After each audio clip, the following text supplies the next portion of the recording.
देश के करोड़ों किसान भाइयों के लिए बड़ी खुशखबरी है। प्रधानमंत्री किसान सम्मान निधि योजना की 23वीं किस्त की तारीखों का ऐलान हो चुका है। ये पैसे सीधे किसानों के खाते में जाएंगे।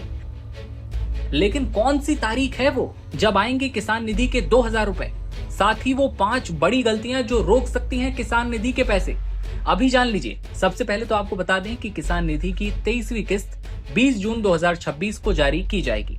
पहले ये कहा जा रहा था कि जून के अंत में 2000 रुपए आ सकते हैं, लेकिन अब तारीख का ऐलान कर दिया गया है। सरकार के इस ऐलान से जहां किसानों में खुशी की लहर है, लाखों किसानों का इंतजार खत्म होने वाला है, वहीं एक जरूरी चेतावनी भी सामने आई है। अगर आप चाहते हैं कि सरकार द्वारा भेजी जाने वाली ये राशि बिना किसी रुकावट के सीधे आपके बैंक खाते में आ जाए, तो आपको कुछ बड़ी और गंभीर गलतियों से बचना होगा। ये गलतियां आपको बिल्कुल नहीं करनी है। नियमों में की गई सख्ती के कारण छोटी सी लापरवाही भी आपकी 2000 रुपए की किस्त को रोक सकती है। अब देखिए कौन कौन सी हैं वो 5 गलतियां। पहली गलती, ई-केवाईसी पेंडिंग होना। सरकार ने सभी सक्रिय लाभार्थियों के लिए ई-केवाईसी करवाना अनिवार्य कर दिया है। अगर आपने अब तक अपने बैंक अकाउंट का वेरिफिकेशन पूरा नहीं किया तो आपको इस बार पैसा नहीं मिलेगा। दूसरी गलती, आधार कार्ड का बैंक खाते से लिंक ना होना। सरकार डायरेक्ट बेनिफिट ट्रांसफर के जरिए पैसा ट्रांसफर करती है।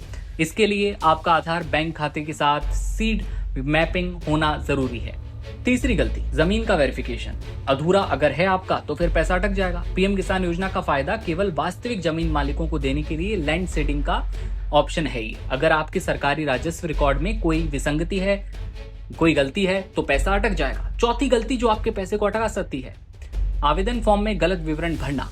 रजिस्ट्रेशन फॉर्म भरते समय नाम की spelling, bank account number, IFSC code में की गई गलती आपको भारी पड़ सकती है। आपके 2000 रुपए अटक सकते हैं।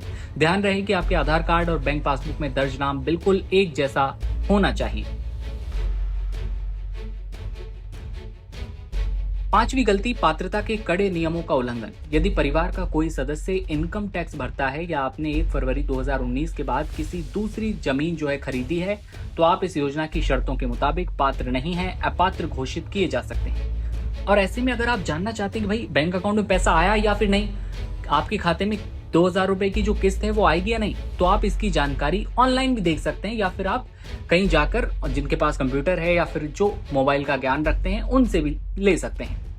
इसके लिए आपको पीएम किसान की आधिकारिक वेबसाइट पर जाना है। यहाँ पर फार्मर्स कॉर्नर में जाकर नो योर स्टेटस के ऑप्शन पर क्लिक करिए। इसके बाद अपना रजिस्ट्रेशन नंबर और कैप्चा दर्ज कीजिए। यहाँ आप ई-केवाईसी, आधार, बैंक सीडिंग और लैंड सीडिंग की स्थिति भी देख सकते हैं।